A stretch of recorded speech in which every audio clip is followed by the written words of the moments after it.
Yun guys, nandito naman tayo sa ating kalabasan. Katapos nga pa natin mag-galablak. Ako. Ayun guys, oh. Naalis dulo. At mga mahinga. Ayun guys, oh, ating kalabasa. Woohoo! Nalabastik ako sa puno ng akasya, namamahinga, nagmumuni-muni. Nagpapasto ng kanyang kalabaw. Ayan guys, yung aking kalabasa guys, oh. May bunga na siyang pwede lang malaki. Bukas ay madilig kami at talagang tuyo na yung ibang bagin eh. Nangangailangan ng kanyang dilig. Ayan guys, oh. Didiligin namin yung mga ibang bagin at talagang makausad pa ng maganda yung aking kalabasa. Sa hapon ay gagwanuhin ko pala rin para lalo siyang gumanda. Ayan guys, oh, lagun-laguna oh. Ayan guys, oh. Ganda na.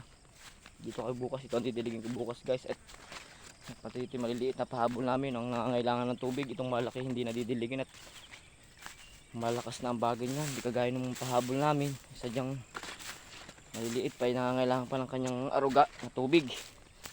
Ayan oh. Guys, oh, dito ako bukas. Ito yung nakaraan tinabo namin, malago na rin. Yung iba rito eh talagang nangangailangan ng tubig. Ay bibigyan natin ng kunting tubig para sila lumigaya. Hindi naman lagi tayo nagpapaligaya. Yung ating halaman din gusto rin magpaligaya. Siyempre tubig ang kailangan.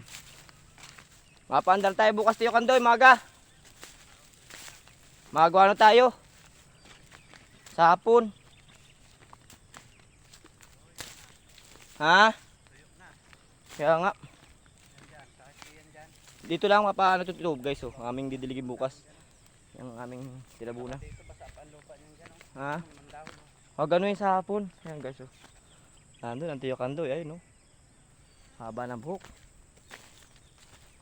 Yung kaya parang ganito rin ang dahon yung kay Papa. Ha? Ganito rin ang dahon. Maputla din.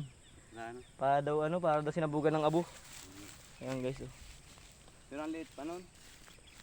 Ganito rin ang dahon. Pero maliliit pa yun dito. Mas maliliit dito sa ating gapang no. Dami nag-ano yung gano'n no. Pangit buto na yan. Pangit yung buto na nakuha namin no. Medyo nakulundot ang dahon. Baka kailangan ito ng abono. Barakuhin. Ayun. Ba talaga yung kagaya nitong aming unang tanim ayun. Gaganda na oh. Yung pahabulong. Ayun oh guys. Yung kagaya ng aming pahabol oh. Sama ng dahon. Ano kayang itsura niyang ganyan no. Na may lahi yata ang kulot ito. May nagpatay dito. Paano kaya yung isa na yan? Bakit igayan niya? Ito. Yung magandang dahon. Nangyari sa iyo. Yung guys na yung dahon na naglantay yung dahon. Bakit igayan? Di ba talaga bumulas itong gantong halaman? Oh, ganda oh. Papasingawan ko bukas yan. Magawa na tayo bukas maga. Ay hapon. Ganda nito ayo. Hindi na ito may bunga na siguro. Ha? Hindi na ito. Ay, hindi na yan. Tayog yan. Hindi pwedeng ganit bagay bunga ay. Ang ganda lang guys. Salamat. I love you.